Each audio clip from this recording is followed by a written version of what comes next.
ചിലപ്പോഴൊക്കെ ജീവിതം ഒരു സിനിമാ കഥയേക്കാൾ നാടകീയമാകാറുണ്ട്. ചിലർക്ക് ജീവിതം സന്തോഷപൂർണ്ണമാകുമ്പോൾ മറ്റു ചിലർക്ക് അത് കനൽ വഴികൾ നിറഞ്ഞതാകുന്നു.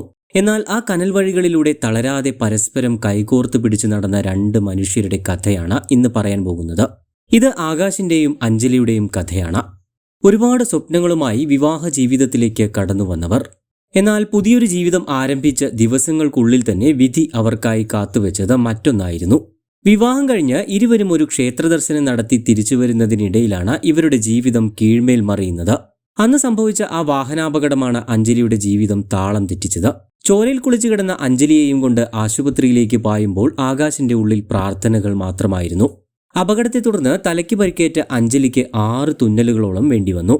എന്നാൽ അപകടത്തിലുണ്ടായ പരിക്കുകളേക്കാൾ ഭീകരമായ മറ്റൊരു വാർത്തയായിരുന്നു അവിടെ അവരെ കാത്തിരുന്നത്. തലയിൽ നടത്തിയ പരിശോധനകൾക്കിടയിലാണ് വർഷങ്ങളായി അഞ്ജലിയുടെ തലച്ചോറിൽ വളർന്നിരുന്ന ഒരു ട്യൂമർ ഡോക്ടർമാർ കണ്ടെത്തുന്നത്. ഈ അപകടത്തോടെ ട്യൂമർ ഗുരുതരമാവുകയും ചെയ്തു. അഞ്ജലി ട്യൂമറിനെ അതിജീവിക്കാൻ സാധ്യത ഇല്ല എന്നാണ് ഡോക്ടർമാർ ആദ്യം വിധി എഴുതിയത്. പക്ഷേ തന്റെ പ്രിയതമയെ അങ്ങനെ വിധിക്ക് വിട്ടുകൊടുക്കാൻ ആകാശും തയ്യാറായിരുന്നില്ല. അവൾ ജീവിതത്തിലേക്ക് തിരിച്ചുവരുമെന്ന പൂർണ്ണ വിശ്വാസം ആകാശിനുണ്ടായിരുന്നു. അങ്ങനെ അഞ്ജലിയെ ശസ്ത്രക്രിയയ്ക്ക് വിധേയയാക്കാൻ തീരുമാനിച്ചു. എന്നാൽ ട്യൂമർ നീക്കം ചെയ്യാൻ നടത്തിയ ആ ശസ്ത്രക്രിയ അവളുടെ ശരീരത്തിന്റെ 3/4 ഭാഗവും തളർത്തിക്കളഞ്ഞു. അതോടൊപ്പം തന്നെ അഞ്ജലിയുടെ സംസാരശേഷിയും ഭാഗികമായി നഷ്ടപ്പെട്ടു. പക്ഷേ അവിടെയും ആകാശ തളർന്നില്ല. അവളെ വിട്ട് എങ്ങോട്ടും പോയതുമില്ല. സദാസമയവും അഞ്ജലിക്കൊപ്പം താങ്ങും തണലുമായി ആകാശ് നിന്നു. നൃത്തവും പാട്ടുമൊക്കെയായി ജീവിതം ആഘോഷമാക്കി നടന്നവൾ ഒരു പരസഹായവുമില്ലാതെ എഴുന്നേൽക്കാൻ പോലും കഴിയാത്ത അവസ്ഥയിലെത്തി നിന്നപ്പോൾ താൻ ഒരു ഭാരമാകുമോ എന്ന് കരുതി അഞ്ജലി ആകാശിനോട് ഇങ്ങനെ പറഞ്ഞു: എനിക്ക് വേണ്ടി നിന്റെ ജീവിതം കളയരുത്, നീ മറ്റൊരാളെ വിവാഹം കഴിക്കണമെന്ന്. എന്നാൽ ആകാശ് അപ്പോൾ പറഞ്ഞത് ഇനിയുള്ള കാലം നിനക്ക് വേണ്ടി ജീവിക്കാനാണ് എനിക്കിഷ്ടമെന്നാണ്. ആകാശിന്റെ ആ വാക്കുകൾ അഞ്ജലിയുടെ മാത്രമല്ല, അഞ്ജലിയുടെ മാതാപിതാക്കളുടെയും കണ്ണുകൾ ഈറനണിയിച്ചു. പിന്നീട് ആ ആശുപത്രി മുറികളിലെ നിശബ്ദതയെ അവർ സംഗീതം കൊണ്ട് മറികടന്നു.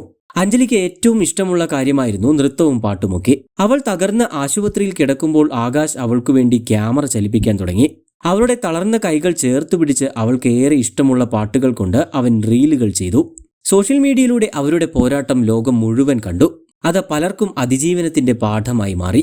വൈദ്യശാസ്ത്രം നടക്കില്ലെന്ന് വിധിയെഴുതിയെടുത്തു നിന്നും അവൾ വീണ്ടും നടക്കാൻ തുടങ്ങി. വാക്കുകൾ അവ്യക്തമാണെങ്കിലും അവൾ വീണ്ടും സംസാരിക്കാനും തുടങ്ങി. പാട്ടും നൃത്തവുമെല്ലാം അവളുടെ ജീവിതത്തിലേക്ക് മടങ്ങിയെത്തി. എല്ലാത്തിനും ആത്മവിശ്വാസം പകരാൻ ആകാശും കട്ടയ്ക്ക് അവൾക്കൊപ്പം തന്നെ നിന്നു. യഥാർത്ഥ പ്രണയം എന്താണെന്ന് ലോകത്തിന് മുന്നിൽ കാണിച്ചു കൊടുക്കുകയാണ് ആകാശ് ചെയ്തത്. നിലവിൽ അഞ്ജലി പൂർണ്ണമായും സാധാരണ നിലയിലേക്ക് മടങ്ങിയെത്തിയിട്ടില്ല എങ്കിൽ പോലും അഞ്ജലിയുടെ ആരോഗ്യനിലയിൽ കാര്യമായ പുരോഗതി തന്നെ കൈവരിച്ചിട്ടുണ്ട്. നിരന്തരമായ തെറാപ്പിയിലൂടെയും ആകാശിന്റെ പിന്തുണയിലൂടെയും അഞ്ജലിക്ക് ചലനശേഷി ഒരു പരിധിവരെ വീണ്ടെടുക്കാൻ സാധിച്ചു. അഞ്ജലിക്കിപ്പോൾ നടക്കാനും ദൈനംദിന കാര്യങ്ങൾ ചെയ്യാനും ഒക്കെ കഴിയുന്നുണ്ട്. രണ്ടുപേരും സോഷ്യൽ മീഡിയയിൽ ഇപ്പോൾ വളരെ സജീവമാണ്. ഇരുവരുടെയും ജീവിതകഥ ആസ്പദമാക്കി ലവ് യു മുഡു എന്ന പേരിൽ ഒരു സിനിമയും പുറത്തിറങ്ങിയിട്ടുണ്ട്. മരണത്തിന്റെ കയ്യിൽ നിന്നാണ് ഞാൻ അവളെ തിരിച്ചു പിടിച്ചത്, കാരണം ഞങ്ങൾക്ക് ഇനിയും ഒരുപാട് ദൂരം പോകാനുണ്ട് എന്ന് ആകാശ് പറയുമ്പോൾ അവിടെ തോറ്റുപോയത് വിധിയാണ്. ജീവിതത്തിൽ തളർന്നു പോകുന്നവർക്കും പ്രതിസന്ധി ഘട്ടങ്ങളിൽ പങ്കാളിയെ ഉപേക്ഷിക്കുന്നവർക്കും മുന്നിൽ ആകാശും അഞ്ജലിയും ഒരു വലിയ പാഠമാണ്. സ്നേഹിക്കാനുള്ള ഒരു മനസ്സ് മാത്രം മതി വിധിയെപ്പോലും തോൽപ്പിക്കാനെന്ന് ആകാശ് തെളിയിച്ചു കഴിഞ്ഞു. ആകാശിന്റെയും അഞ്ജലിയുടെയും യാത്ര തുടരുകയാണ് ഇനിയും ഒരുപാട് ദൂരങ്ങളിലേക്ക്.